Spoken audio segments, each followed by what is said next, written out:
Welcome back to my Oklahoma Sooners Death Penalty Dynasty. Today we'll be wrapping up Season 1 by simulating the conference championship games, figuring out who's going to the playoffs, and figuring out the national champion. We will also be doing the entire offseason where we will get to add 5 new players, and I will show you guys how I did the recruiting for this year and how I think I'm going to try to recruit differently next year, but we'll get to that when we get there. Before we jump into the conference championship games, let's see what the current top 25 for the college football playoffs are.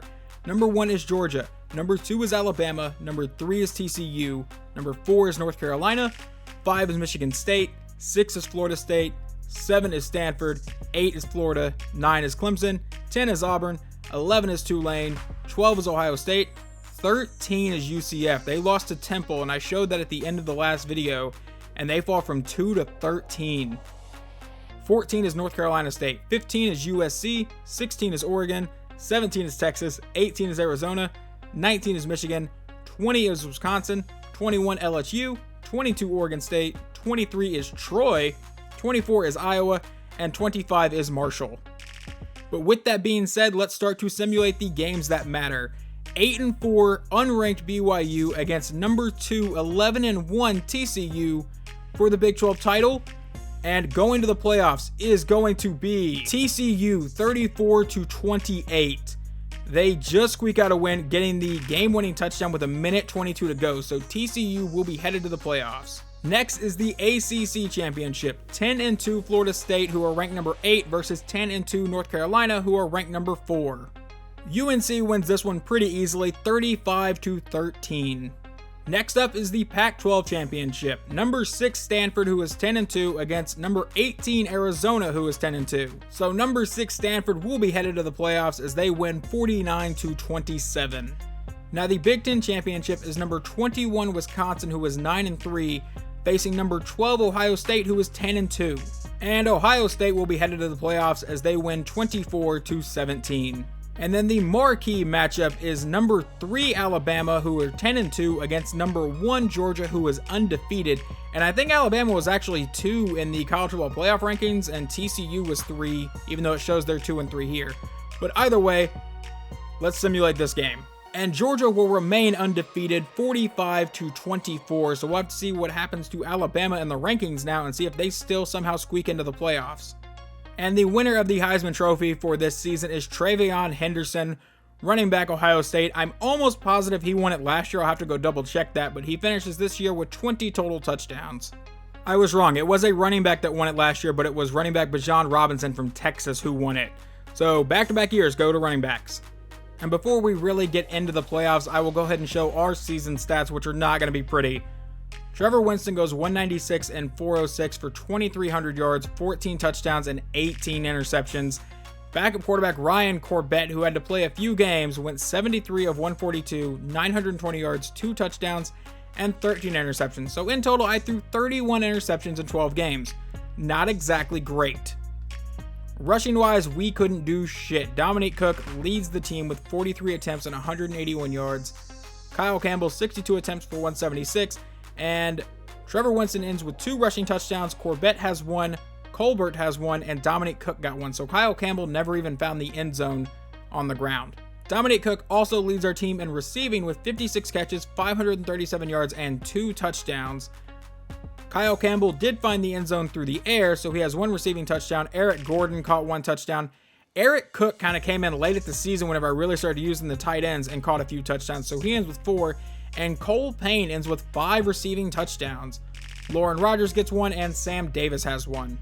On the defensive side of the ball, Marcel Mason ends with 63 total tackles, and leading the team in tackles for loss is Justin Richardson with 16, and Tony Frederick had 11. Leading the team in sacks is going to be Justin Richardson with 4, Mitch Cook with 3, and then Marshall Williams, Tony Frederick, Mario Banks, and Greg Rankin all ended with 2, and then Lauren Rogers, Charles Parker, and Travis Preston all got 1. Interception leaders are defensive back Ryan Franz, Nick Brooks, and Lauren Rogers all got 2. Eric Gordon caught 1, and Marcel Mason caught 1. On the screen now are your playoff matchups and seedings. The 1 seed Georgia will play Ohio State, the 2 seed North Carolina will play Tulane, the 3 seed TCU will play Florida, the 4 seed Michigan State will play Stanford. And in the first game of the playoffs, Georgia beats Ohio State to remain undefeated 43-20. In the next game, Tulane falls to North Carolina 35-14. Stanford hammers Michigan State here in the first round 62-28. This game was never close. And our last game of the first round, Florida takes down TCU 48-17. It looks like this game was tied going into halftime, and then Florida just came out and dominated. Now, your matchups for the next round are Georgia versus Stanford and North Carolina versus Florida. And in our first semifinal matchup, number 6 Florida takes down number 2 North Carolina 31-10. So if Georgia beats Stanford and remains undefeated, we are getting an SEC national title game, even though we have 8 teams. And that's exactly what we will be getting, because Georgia takes down Stanford 38-28. So obviously, with the result of those last 2 games, your national championship is the Florida Gators taking on the currently undefeated Georgia Bulldogs. And your winner and new national champion are the 13-2 Florida Gators. They take down Georgia in the last game of the season, and there was not a touchdown scored in the final 7.5 minutes, even though it was only a 4-point game. So we've already looked at our final stats on the year, but now that all the bowl games have been played, I want to look at the national stats. So first, leading the country in passing yards is quarterback Tanner Mordecai at SMU. In touchdowns, it is Bryce Young from Alabama with 43. Leading the country in interceptions was Tyler Van Dyke at Miami and JD Head at LA Tech. And then there's Trevor Winston, who missed a good chunk of games. Leading the country in rushing attempts is running back Tyrell Robinson, who also won the Walter Camp Award for this season. And I can't really fix the fact that it says 2014. You just kind of have to deal with that. But he also, I believe, Trevor Winston had the least amount of rushing yards in the country. That's not great. But he also led the country in rushing yards. So Tyrell Robinson had a pretty good year. And touchdowns goes to Austin Jones and also Tyrell Robinson. I can see why he won the Walter Camp Award. Receiving wise, no one hits 100 receptions, but Josh Downs gets 96. Rashee Rice gets 92. Leading the nation in yards is also Josh Downs, but in touchdowns is Arik Gilbert at Georgia. Leading the nation in sacks is a defensive end from Kansas State that I'm not going to try to pronounce his last name, but he had 11.5, followed by Carl Brooks at Bowling Green, who had 10.5. Leading the country in interceptions are these 2 defensive backs that I don't want to try to pronounce their name and completely butcher them, but they both got 8. But now that all that is finally out of the way, we can advance the week, probably get fired and have to recreate our coach, but let's go ahead and end season 1. Yeah, just like I kind of projected, we were fired, so we'll have to click find a new job in the coaching carousel, and then we'll work from there. Okay, now that I've taken care of that real fast, let's go to coach changes so I can show you guys exactly what happened. So our former coach is now, instead of John Knight, he is Tristan Knight, and he is the defensive coordinator at Nevada, and he replaces Alex Grinch, who got fired from there. That's actually pretty great. And then obviously I recreated head coach John Knight to lead the Sooners. So one thing I wanted to check in this universe was when Lincoln left Oklahoma, he went to Rice. Well, now he has left Rice and has taken the head coaching job at Vanderbilt. But now we will check players leaving to see if anyone is trying to transfer from us or anything like that. No one should be graduating, and yeah, it's completely empty, so we don't have to worry about that. Even though I doubt there will be, let's check transfer request, and yeah, there is nothing. So we jump all the way to signing day, and I will show you how I recruited for this season and what I'm going to try differently next year. These are all the guys that we just lost on the last recruiting day, so don't worry about them. But what I did is I scouted a bunch of people, and then I offered them all scholarships, and what I will do is I will cut all but 5 of them. So we will only carry 5 over into the next year, but I think what I'm going to try to do for next season is recruit them and then maybe offer them near the end of the year and see if I can only get 10 people. But I don't want to risk, losing everybody because I don't offer scholarships until late in the year. But in case anyone was wondering, Texas gets the number 1 recruiting class, which should be fun for us. A&M gets the number 2, Cincinnati gets the number 3, Notre Dame is 4, and Michigan is 5. 6 goes to Florida, 7 to Georgia, 8 to Tennessee, 9 to TCU, and 10 to Oregon. So I am now in the change position screen, and we're going to change wide receiver Dominic Cook over to running back officially because he will most likely be our starting running back this season. That was the only position change I was going to do. The rest of them I can still move around on the depth chart and make them other positions, so it's not a huge deal, but that one I wanted to be official, him moving to running back. Alright, but now time to look at what is normally my favorite part of the offseason, training results. At quarterback, Trevor Winston got a little bit better. Let's see if anyone's throw power or anything got improved a bit. Corbett's got improved by 1, and then Winston got a little more accurate. This guy did not get any better at all, even though he sat on a transfer. New running back Dominique Cook loses 4 overall points. Is it because I changed his position? He loses agility, strength, doesn't lose any speed, doesn't gain any acceleration, loses break tackle, loses 8 elusiveness. Who are you with plus 11 to ball carrier vision? Did you get significantly better, Colbert? Plus 2. Okay, well, this is interesting, I guess. Wide receiver Tim Scott gets plus 5 to his overall. He got plus 12 awareness. That's going to boost that a lot. Let's see if his catching actually got better. His carrying is now a 99? How is your carrying a 96? Catching is now a 73 plus 6. Spec catch, what's your route running? 57.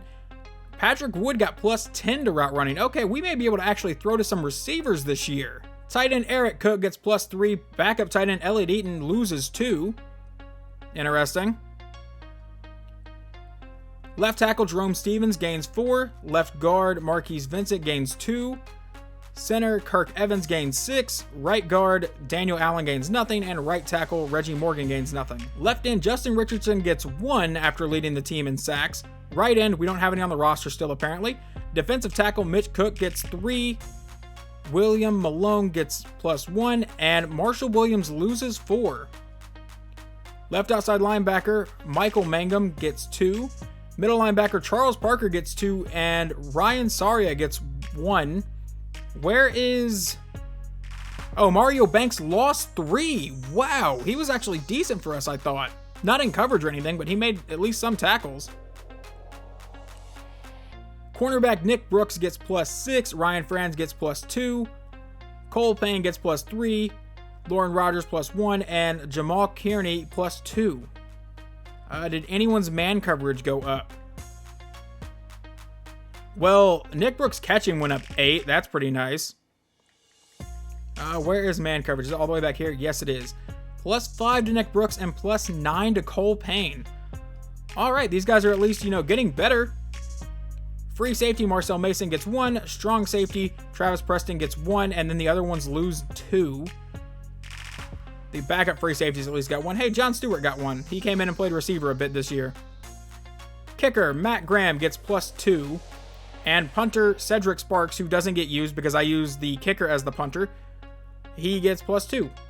Now it is time to cut some players. So the next thing you will see are going to be the 5 freshmen that we are taking on this team. All right, here are the 5 freshmen we are taking on this team. Middle linebacker Dallas Tremblay out of Henrietta, Oklahoma. Wide receiver Shannon Montgomery out of Marshalltown, Iowa. Guard Jimmy Austin out of Anadarko. Tackle Alan Davis out of Universal City, Texas. And then quarterback Clark Nelson out of University Park, Texas. Let's go over these 5 and explain why I decided to keep them. Quarterback Clark Nelson. So I wanted a quarterback out of this class, and he has 82 speed, 77 acceleration, which opens up our offense a ton. And then in terms of throw power and throw accuracy, he is immediately better than anyone on this team with 72 and 71. Next up is wide receiver Shannon Montgomery out of Marshalltown, Iowa. He is 6'1", 206 pounds, 86 speed, 75 acceleration, 49 awareness. Not great there. His catching is not terrific, but he has 88 carrying, 60 juke move, and I think he will be a decent target for us. And I really just wanted to keep at least one receiver that I could keep as a receiver and not have to put DBs over there. Left tackle Alan Davis. The offensive line was an obvious issue last season, and this guy has, where are his blocking ratings? If we can ever actually find them. Pass block of 72, run block of 72. He will play on the left side of the line along with Jimmy Austin, who will be our left guard, 67 overall. And hopefully with these two, I can finally run the ball a little bit and I don't have to just rely on options and screen passes and anything like that to move down the field in short gains. 74 pass block, 80 run blocking. So hopefully these two will help out our offensive line immediately. And then obviously I only added one defensive player, middle linebacker Dallas Tremblay out of Henrietta, Oklahoma, 69 overall, 83 speed, 90 acceleration. His awareness is absolutely horrible, but hopefully that gets better. And then his stats are 66 catching. Obviously that's not huge for linebackers, but at least he may be able to intercept it. 83 jumping, 73 tackles, 66 hit power, 77 power move, 74 finesse, 77 block shed, 70 play rec, and then 56 zone, which isn't great, but he was, I think, one of the guys I really wanted in this class. I think the only person I wanted over him was Clark Nelson, the quarterback. So this schedule is not going to look overly tough at first here, but you have to remember how bad of a team we are. But we will start with Missouri, then going to Nebraska, a bye week, then playing Tulsa at home, at Kansas State, then hosting Arkansas, at Texas, and then going to Notre Dame, another bye week, Middle Tennessee State, then Akron, and then at LSU and at Cincinnati, and then finally Bedlam in week 15. So that is the official end of the first season of this Death Penalty Dynasty. Obviously, starting next year, I will be able to have 10 recruits added to the team, so hopefully we can get a few more of those 2-stars. I can still only recruit up to 2 stars, so we will try to add more of those guys to the team. But hopefully you guys enjoyed this video, and hopefully you guys are ready for week 1, because that will be the next video.